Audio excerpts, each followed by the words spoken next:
आज महाराष्ट्र की राजनीति पर सबसे बड़ा आसमानी कहर बरपा है। एक ऐसा हादसा जिसने सत्ता, सुरक्षा और सिस्टम तीनों पर सवाल खड़े कर दिए।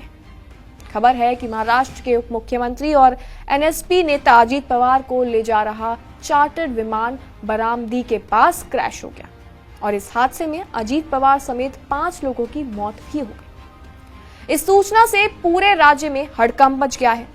जलता हुआ मलबा, खेत में बिखरे विमान के टुकड़े, आसमान में उड़ता काला धुआं। लेकिन अब सवाल ये उठता है कि जिस विमान के कारण अजीत पवार समेत कई लोगों ने अपनी जानें गंवाई, आखिर उस विमान की कमान किसके हाथ में थी? नमस्कार, स्वागत है आपका जी न्यूज के डिजिटल प्लेटफॉर्म पर और मैं हूं आपके साथ कनिष्का मिश्रा।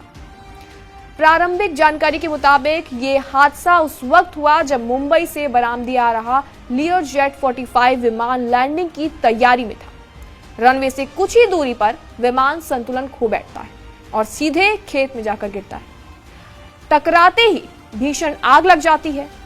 विमान वीएसआर वेंचर्स प्राइवेट लिमिटेड का, रजिस्ट्रेशन नंबर VTSS के। इस प्लेन में अजीत पवार के साथ एक निजी सहायक, एक सुरक्षा अधिकारी और एक फ्लाइट अटेंडेंट सवार थे। लेकिन सवाल यह है कि आखिर वो कौन लोग थे जो इस विमान को उड़ा रहे थे? तो आपको हम बता दें कि इस विमान की कमान थी कैप्टन सुमित कपूर के हाथों में, एक अनुभवी commercial pilot, chartered aviation sector में लंबा अनुभव, लियरजेट जैसे हाई स्पीड जेट्स उड़ाने का रिकॉर्ड। उनके साथ ही फर्स्ट ऑफिसर शांभवी पाठक, जो 2022 से वीएसआर वेंचर्स के साथ जुड़ी थी। उन्होंने यूनिवर्सिटी ऑफ मुंबई से एविएशन की पढ़ाई की और न्यूजीलैंड इंटरनेशनल कमर्शियल पायलट अकादमी से प्रोफेशनल उन्होंने ट्रेनिंग ली थी। दोनों पायलट इस हादसे में अपनी जान गंवा बैठे हैं।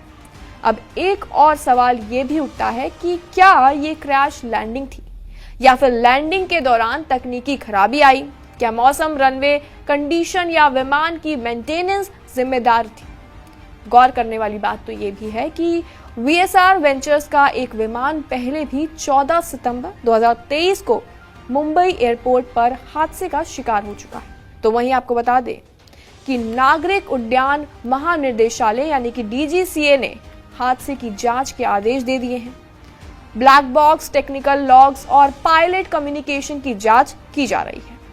आज बरामदी में जहां अजीत पवार को चुनावी सभाएं संबोधित करनी थी, वहीं अब मातम पसरा हुआ है।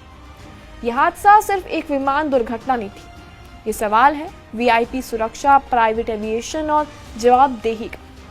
क्या लगता है आपको? कमेंट सेक्शन में अपनी राय जरूर दें और तमाम खबरों के लिए बने रहें जी न्यूज के साथ।